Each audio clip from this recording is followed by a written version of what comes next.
Hey guys, welcome back to my channel. Today we're going to be diving into a new series, and this is going to be a series from a family heirloom from the 1950s on my husband's side.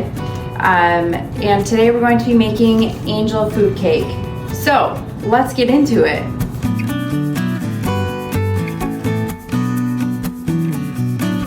A little background on this book is it came from Munich, Germany, all the way to America back in the 1950s into the 60s. So all of these recipes are written in pounds and even in ingredients that aren't even really common to find anymore, and there's absolutely no direction. So these were written for a bakery, and so they're more of ratios versus, measurements and ingredients. So what I've been doing is breaking down the recipes to figure out, this is a very large size, so we want it to be for a family to be able to have one angel food cake versus 25 angel food cakes. This is the main guy. This is Emeron. So this is my father-in-law's father.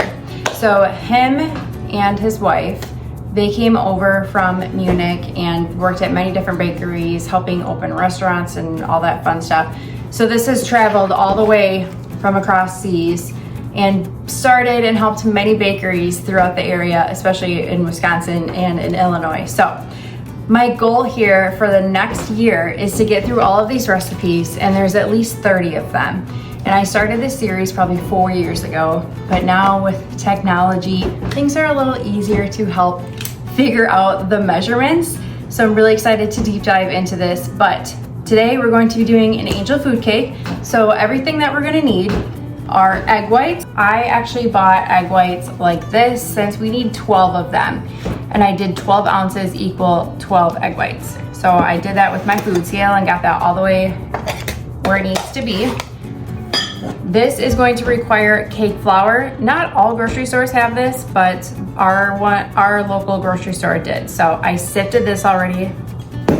Then we're just gonna need your standard granulated sugar, some vanilla extract, and of course, some salt. The first thing that I'm gonna do is grab my sugar and my cake flour. I did sift my cake flour already, but we are gonna sift some of this sugar into the cake flour.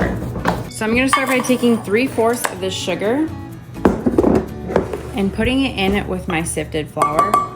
I'm gonna grab another bowl, and then we're gonna sift this in together.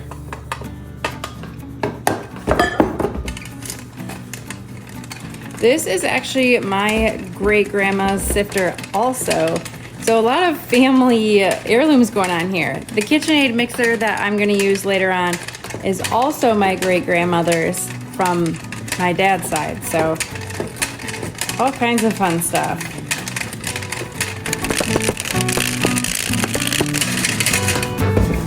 The next thing we're gonna be doing is beating the egg whites. It's not a deal breaker, but you want these to be a little closer to room temperature than actually cold. It's gonna make the peaks, go a little bit faster. So I'm using my old school KitchenAid. Definitely have to use a mixer of some sort for this recipe. I'm gonna use my whisk attachment. And we're gonna beat this on medium speed until the stiff peaks start to form. We're gonna dump this all in at one time. And we're gonna let this old girl do its work. This is definitely from the early 80s, but literally still works like a charm, which is what I love about it.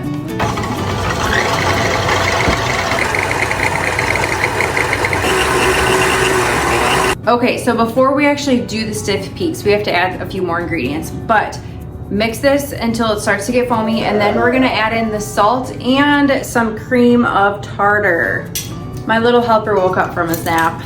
So we're gonna add 1.5 teaspoons of this. And lastly, 1/4 teaspoon of salt. So let's beat this again on medium speed until the stiff peaks start to form. Now that the soft peaks have formed, we can go ahead and add the first 3/4 cup of sugar. And we're going to mix this again.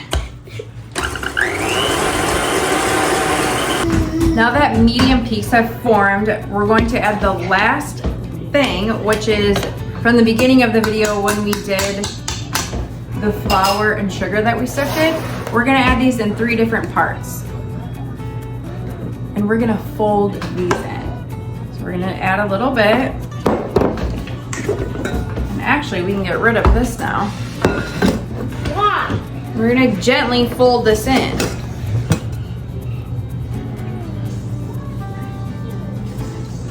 Being very careful not to deflate anything. The trick with angel food cake is it's all about air.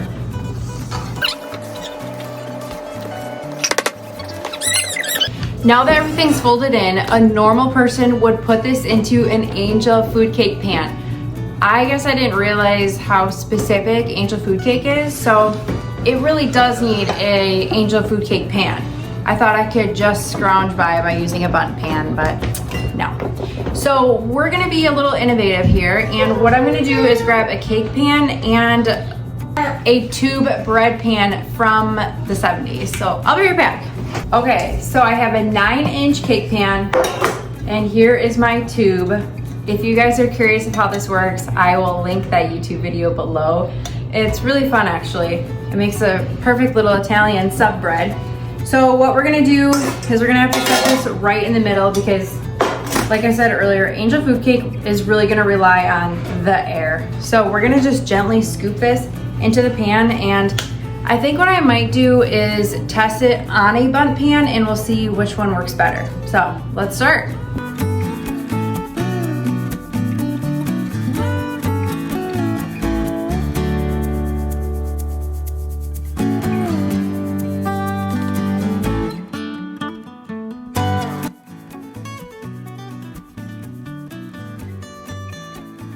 Okay, so scratch all of that. The tube was too tall for my oven, so we did a foil circle. We'll see how this works.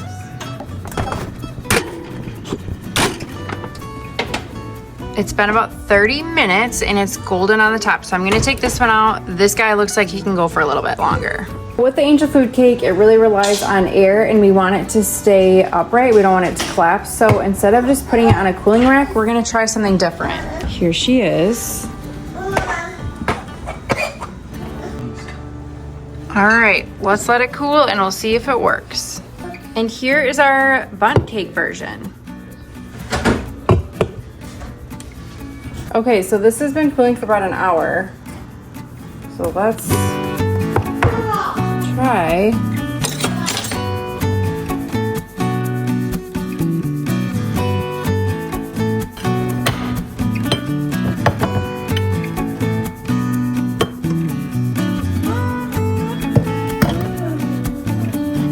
And it turned out beautiful. Let's try the bundt cake.